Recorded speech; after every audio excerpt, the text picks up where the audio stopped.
যদি ওয়াকফ নিয়ে আন্দোলন করতে হয় দিল্লিতে যান, এখানে নয়। এইটা নিয়ে আর গুলোগুলি করবেন না, গুলোগুলি করবেন না। যদি করেন সবচেয়ে বড় শত্রু আমি হব। যে কেন বারবার বলছে বলুন তো যে দিল্লিতে গিয়ে আন্দোলন করুন, এখানে করবেন না কেন? এইটা হচ্ছে পশ্চিম বাংলাটা আন্দোলন করার এখন উর্বর মাটি। কারণ উত্তরপ্রদেশে আন্দোলন করতে গেলে অপদার্থ জমি সরকার নাগরিকের অধিকার কেড়ে নিচ্ছে, আন্দোলন করতে দিচ্ছে না। আসামে আন্দোলন করতে দিচ্ছে না, বিজেপি পরিচালিত রাজ্যগুলোতে আন্দোলন করতে দিচ্ছে না। এটা তো মোদী বিরোধী রাজ্য। মমতা তো বলছে মোদীর বিরুদ্ধে, তাই এই সুযোগ এসেছে। মমতা তো বলছে বিজেপির বিরুদ্ধে, তাহলে আমরা সবাই একসাথে বিজেপির বিরুদ্ধে ক্রিকেট ময়দানে আসতে চাই। মমতা কেন আটকাচ্ছে ভাই? এই তো সুযোগ, মমতা সুযোগ করে দেওয়া, আরো বেশি করে পুলিশ প্রশাসনকে দিয়ে দেওয়া। মমতা ব্যানার্জি বলছেন যে আমি থাকতে কোনো অসুবিধা নাই, আপনারা নিশ্চিন্তে থাকুন। সত্যি আমি তো আমার এই মিটিং করার দরকার পড়তো না, আমি মিটিং করতাম না যদি দুটো কাজ করতো।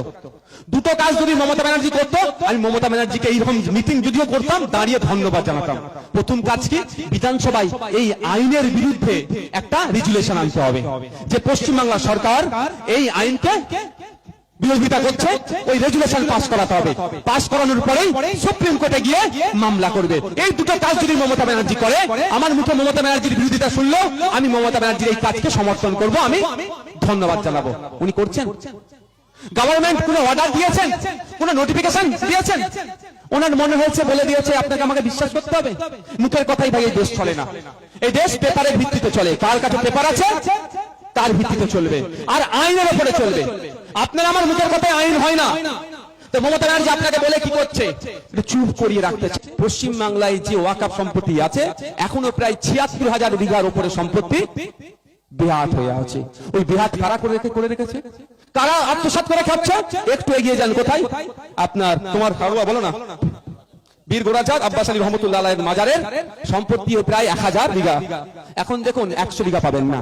এই ৯০০ বিঘা কে খেয়েছে, কারা খাচ্ছে? যারাই বলছে দিল্লি আগাবে, দিল্লির বিষয় দিল্লি গিয়ে আন্দোলন করুন, সে ব্যাটারিগুলি খেয়ে রেখে দিয়েছে। আমি হিন্দুর প্রপার্টিতেও নয়, মুসলিম প্রপার্টিতেও নয়, আমি কখনো কারো জমি অধিকার করি না। সেইগুলো প্রত্যেকটা আমরা বল করব। সেই জন্য ওয়াকফ লুটেরারা চিন্তিত হয়ে কি বলছে, দিল্লিতে গিয়ে আন্দোলন করুন। ঠিক আছে, ভোটটা আসলে বুঝিয়ে দেবেন কোথায় গিয়ে ভোটটা চাইবে। হবে তো নাকি? হবে না? ভুলে যাবেন ভোটের সময়? ভোটের সময় ভুলে যাবেন নাকি? জবাব কিন্তু দিতে হবে। দেখুন জবাব নাই, আমি বলছি না ভোটটা আমাকে দেবেন, ওটা আমি বলবো না। পছন্দ হলে দেবেন, নাহলে দেবেন না। কিন্তু যারা আপনাকে বিপদের মুখে ঠেলে দিচ্ছে তাদের কি ছাড়বেন? জবাব তাদেরকে দিতে হবে।